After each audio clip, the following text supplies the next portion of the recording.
Bien, bueno, la clase que estuvimos trabajando, sí, creo que fue la única, comenzamos a trabajar el texto de Hobsbawm, ¿sí? Sobre la Edad de Oro. No voy a explicar ahí el título, eso sí ya lo he hecho, ¿sí? Así que, y el punto número uno también, ¿sí? El texto de Hobsbawm 1, 2, 3, ¿sí? Así que vamos a comenzar por el punto número 2, que algo ya estuvimos hablando, pero bueno, retomamos a partir de ahí. Nosotros planteamos que el autor señala que lo que sucede en la Edad de Oro estaría vinculado a la universalización, ¿sí? Se hace universal en el mundo capitalista, digamos, el modelo productivo, el modelo vinculado al Fordismo-Taylorismo, el modelo social vinculado a una movilidad eh, de clases sociales, obviamente sobre todo ascendente, ¿sí? ¿Sí? Y el modelo cultural vinculado a el consumo masivo de bienes, una sociedad de consumo, digamos, ¿no? El modelo cultural, digamos, el modelo productivo, el modelo social y el modelo cultural de los Estados Unidos. Eso es lo que se universaliza. Digamos que ese modelo, ¿sí? Productivo, social y cultural eh, ya estaba presente en los Estados Unidos desde fines del siglo XIX, principio del siglo XX. ¿Sí? Por eso dice que se universaliza, en el sentido no es que se crea, sino más bien que se difunde, ¿sí? Esa sería una palabra ahí, se difunde ese modelo productivo, social y cultural de los Estados Unidos al resto de los países que deciden copiarlo, dado que los resultados de los Estados Unidos en distintos aspectos, los resultados eran muy positivos. Eh, Bien, por otro lado, ¿sí? El autor plantea que esa edad de oro tiene que ver, recordemos que la edad de oro va del periodo 50 hasta mediados de los 70. ¿Sí? Eh, Todo lo que nosotros vamos a hablar del texto es 1950, es decir, ese mundo de la segunda posguerra, hasta mediados de los 70. ¿Sí? En esa edad de oro, lo que sucede también sería la revolución tecnológica. ¿Sí? Es un periodo de una fuerte revolución de la tecnología. Ahora bien, esa revolución tecnológica está asociada a tanto la creación de productos sintéticos, eso era una novedad, es decir, por ejemplo, crear el plástico era un producto que no existía en la historia de la humanidad y a partir del desarrollo de la química, por ejemplo, eh, se crea ese nuevo producto, ¿sí? Eh, lo cual es base para un montón de otros productos, ¿sí? Pensemos en una notebook tiene plástico, en una tele la carcasa de plástico, ¿sí? Incluso hasta autos, ¿sí? Es decir, se crean productos nuevos en esa revolución tecnológica o se mejoran los existentes. Ahora, él se pregunta, el autor, digamos, qué es lo que explica esa fuerte revolución tecnológica, ¿sí? Y él lo que plantea, ¿sí? Ahí está la frase en la diapositiva entre comillas, ¿sí? Estoy en el segundo puntito que es la revolución tecnológica, en lo que plantea que el impulso al fuerte cambio tecnológico está vinculado a la guerra, ¿sí? Tanto la Segunda Guerra Mundial como lo que es la Guerra Fría, ¿sí? Que surge después de la Segunda Guerra Mundial, el choque entre superpotencias, hizo que los gobiernos, tanto de los Estados Unidos como de la Unión de Repúblicas Socialistas Soviéticas, comenzaran a invertir mucho presupuesto en la cuestión tecnológica vinculada a la guerra. Es decir, su objetivo era ganar tanto la Segunda Guerra Mundial como la Guerra Fría. Para eso se dan cuenta que debían superar tecnológicamente a sus rivales y entonces comienzan a poner mucho dinero en eso.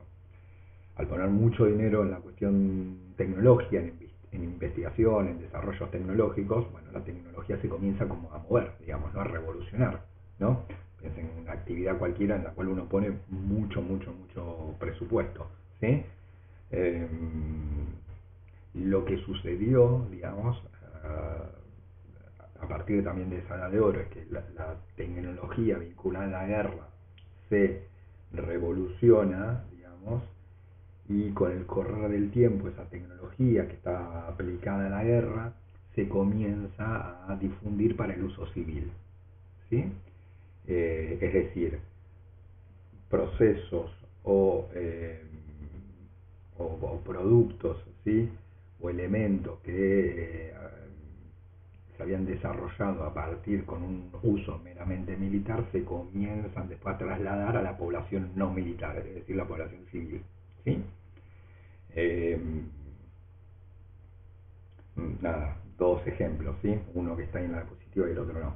El que no está en la diapositiva, por ejemplo, uno puede pensar en la cuestión satelital, ¿sí? La verdad que en ese momento las imágenes satelitales, por ejemplo, obviamente tenían que ver con poder visualizar, digamos, ¿sí? Dónde estaba el enemigo. Esa era la idea de los satélites, ¿sí? Dónde estaba el ejército enemigo, dónde estaban las tropas enemigas, ¿sí? Eh, es decir, tener un seguimiento bien preciso de dónde estaba, a través de imágenes, fotografías satelitales, darme cuenta dónde estaba mi oponente. Obviamente uno puede pensar hoy, ¿sí? Que ya se usa para eso, digamos, la cuestión de las imágenes satelitales, pero no solo para eso, también los satélites se utilizan y se liberó para el uso civil. Es decir, que yo llamo por teléfono o la televisión, podemos pensar en DirecTV, ¿sí? La televisión satelital, ¿sí? Que no tiene nada que ver con la cuestión militar.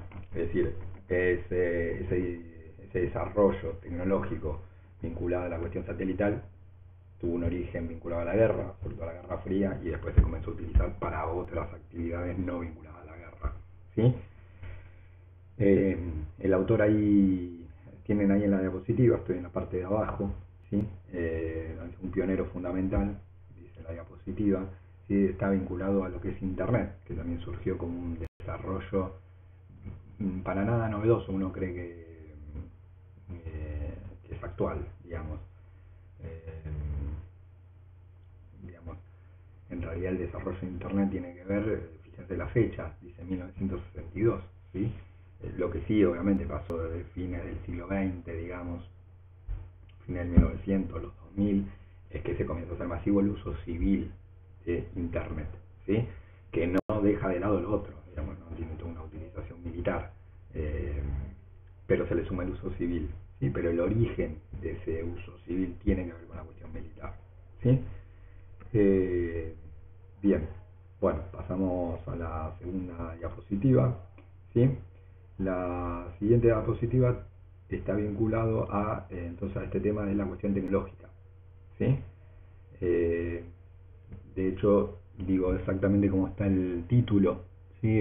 No, el título no, sería como la primera frase para que se guíen, que tiene que ver las consecuencias del avance tecnológico, ¿sí? Quédense tranquilos, igual que este video no va a durar 80 minutos. Eh, Bien, en relación a las consecuencias del avance tecnológico hay tres puntos, es decir, bueno, como lo indica ahí, digamos, qué efecto tiene ese avance tecnológico. El avance tecnológico tengo que tener en cuenta tres cosas, vamos, 1, 2 y 3. ¿Sí? El número 1 y 3 es sencillo, ¿sí? El 2 es el más complejo, ¿sí? Pero es el más interesante ahí para analizar, ¿sí? Eh, que sería lo siguiente. Bueno, arrancamos por el primero, ¿sí? El primero dice, bueno, el avance tecnológico, lo primero que hizo en la Edad de Oro es transformar la vida cotidiana en los países ricos, ¿sí? Eh, Ahí lo que el texto está señalando es que hubo una serie de innovaciones, sí, que fueron como modificando, fueron cambiando, ¿sí? Fueron transformando la vida diaria de las personas de los países ricos, ¿sí? Dice los países ricos porque eran lo que en muchos casos podían acceder de manera masiva, sería de manera masiva determinados bienes, ¿sí?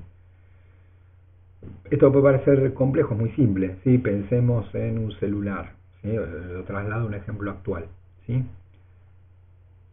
Primero, ¿por qué aclara los países ricos? Porque en los países ricos todos van a tener celular, ¿no?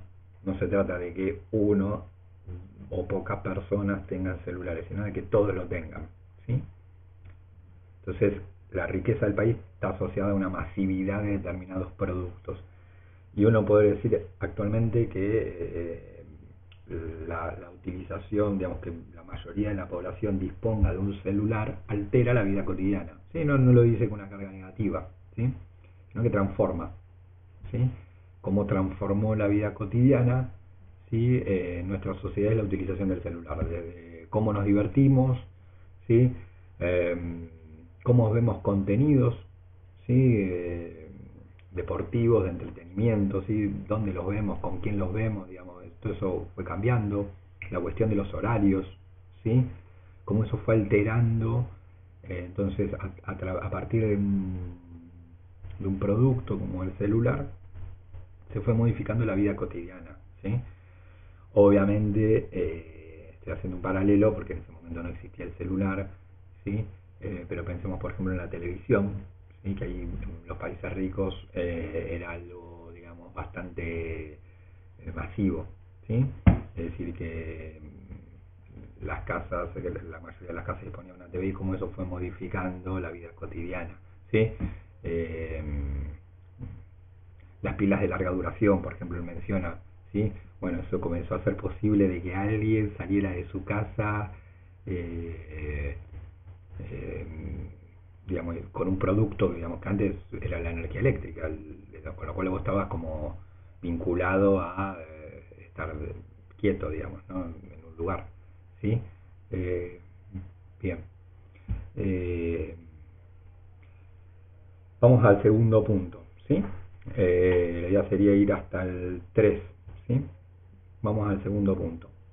Este sí es un poquito más complejo, pero es bastante central lo que está diciendo el autor acá.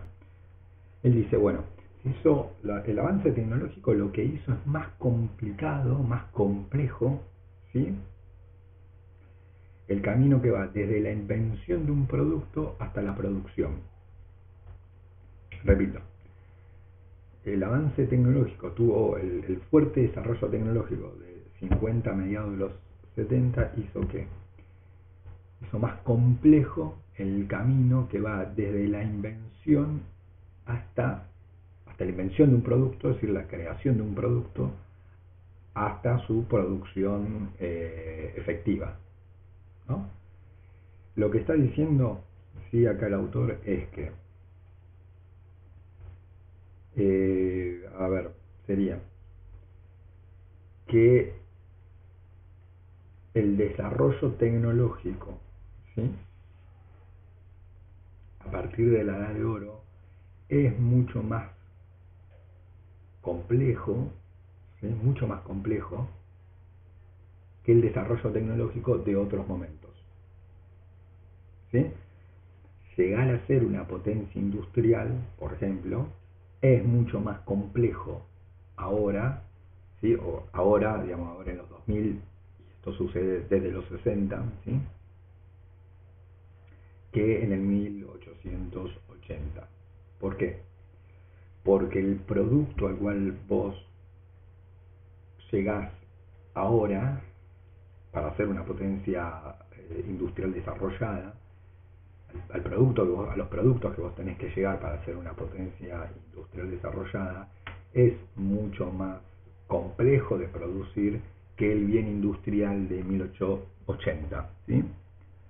Repito, hagamos la comparación entre dos países, entre los dos tipos de producciones industriales, ¿sí? No hagamos, porque siempre nosotros hemos trabajado mucho entre producción industrial versus producción agraria, no está haciendo eso referencia al autor, sino pensemos dos tipos de producciones industriales, pero con diferente tiempo. 1960, podemos utilizar también la actualidad, ¿sí? 1960, 1980, 2000, 2020, ¿sí? Por un lado, y por otro lado tenemos 1880. Bien, dos países industriales. Obviamente va a ser mucho más dificultoso llegar a ser una potencia industrial en el primer caso que mencioné, que es el de 1960, 1980, 2000, que el anterior. Parece complejo, pero es muy simple, porque están generando productos industriales mucho más complejos. ¿Qué era ser un país industrial en 1840? Bueno, era producir textiles, producir, producir textil, producir, extraer carbón, ¿sí? El petróleo era un proceso un poquito más complejo, ¿sí? Digamos como que ahí estaba ser un país. Aplicar el motor de combustión interna a una máquina, ¿sí? Digo, no es que era simple, porque sino que muchos países lo hubiesen hecho, pero es mucho más simple eso que hacer en la actualidad un microchip, ¿sí? O sí, un microprocesador, digamos. Elaborar un microprocesador es muy complejo, ¿sí? Elaborar elaborar un satélite para que pueda estar en el espacio y pueda resistir el clima y se pueda mover a control remoto desde la Tierra, es mucho más complejo que lo que era ser industrial en 1840, ¿sí? Un tipo de producción mucho más compleja, ¿sí? Eh, entonces, llegar a ese tipo de productos, un satélite, por ejemplo, pensemos, es un proceso muy complejo, es un proceso complejo de invención, primero del producto, ¿sí? Que además uno lo tiene que ir como a partir de 1960 esa invención es continua, ¿sí? Ya no sirve solo con crearlo, sino con crearlo y de alguna manera readaptarlo constantemente, pensemos en los celulares, ¿sí? Y obviamente en sí mismo la producción, ¿sí? Producir un satélite es un proceso caro y complejo, ¿sí? Entonces, de ahí él deriva dos ideas, ¿sí? Fíjense lo que tienen, eso que dice consolidación y crecimiento económico, ¿sí? Eh, la, dice, bueno, en la actualidad se hace más complicado, más complejo el camino que va desde la invención hasta la producción de un determinado producto, ¿sí? Es muy complejo hoy ser una potencia industrial moderna, ¿sí? Eh, ya no pasa por, digamos, tenés que producir textiles, pero no pasa solo por eso. Ya la cuestión es mucho más compleja, ¿sí? Dice, bueno, eso en primer lugar, ¿qué hace? Dice, bueno, voy al primer asterisco, ¿sí? Dice, bueno, consolida la diferenciación entre países desarrollados y el resto. Y ahí sí dice, bueno, claramente va a estar el grupo de países que arrancan o se vuelcan en ese camino de industrialización moderna, de punta, digamos, muy desarrollada, ¿sí? Y es decir, son desarrollados en tanto y en cuanto desarrollan ese tipo de industrialización, ¿sí? Eh, digamos que pueden recorrer el camino de la complejidad, de esa complejidad industrial, ¿sí? Eh, obviamente a la cabeza Estados Unidos, ¿sí? Eh, y el resto de los países, que es como que la distancia que separa a esos países, digamos, ahí metemos a lo que serían las superpotencias y las potencias, y el resto, que era el tercer mundo, esa diferencia se hace muy amplia, cosa que no pasaba antes, ¿sí? Cosa que no sucedía antes, ¿sí? La distancia entre países, obviamente existía esa distancia, pero era un camino que se creía que se podía de alguna manera realizar, ¿no? Es decir, digamos que en los 60, lo que sería 60, 70, casi que es como el último momento en el cual hay como dos tendencias, ¿no? Una que, visto del tercer mundo, por un lado un grupo que se da cuenta que comienza a haber una distancia grande, dice, bueno, arranquemos ese camino, porque estamos a una distancia grande, y otros que ya comienzan a ver que esa distancia es abismal, digamos, como que no es mucha la distancia entre lo que es Estados Unidos, Alemania, en la actualidad Alemania, Francia en la actualidad, Gran Bretaña y un país del tercer mundo. Digamos, como es un largo camino que no vale la pena ni recorrer porque no va a llegar nunca al destino, ¿sí?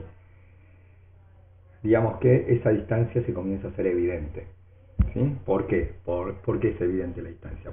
Porque hay países que se meten en esa producción compleja y logran hacer camino en eso y te distancia mucho de los países que tienen una industria muy, muy elemental, ¿sí? Como era la Argentina, o directamente ni hablar de los países que ya no tenían industria, como era mucha parte de Latinoamérica, por ejemplo. Argentina por lo menos algo de industria tenía, ¿sí?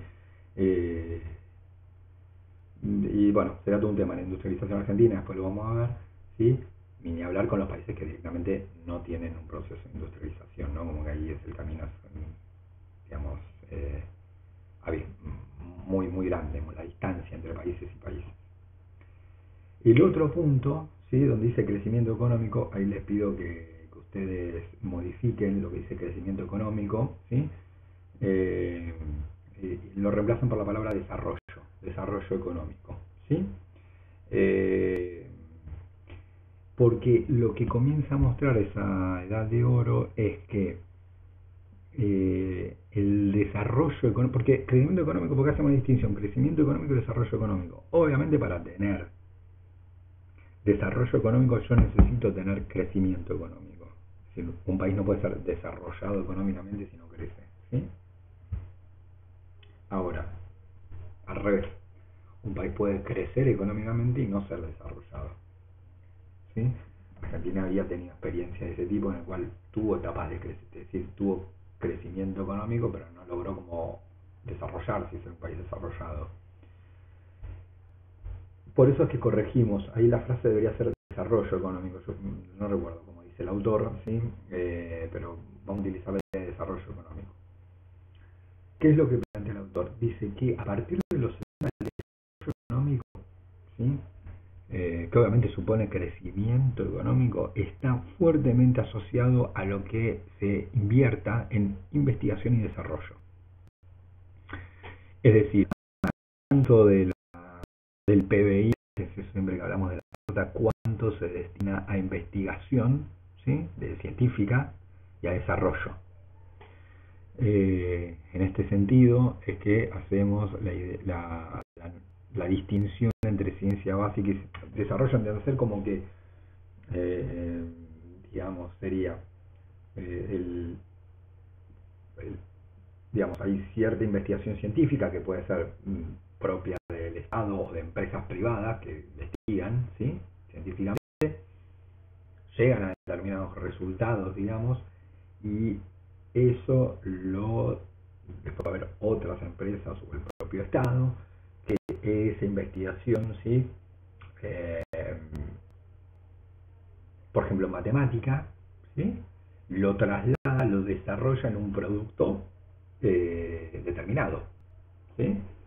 Por ejemplo, seguramente como ustedes sabrán o habrán visto en el TICS o en informática, digamos, mucho tiene que ver con lo que es justamente informática, los software, ¿sí?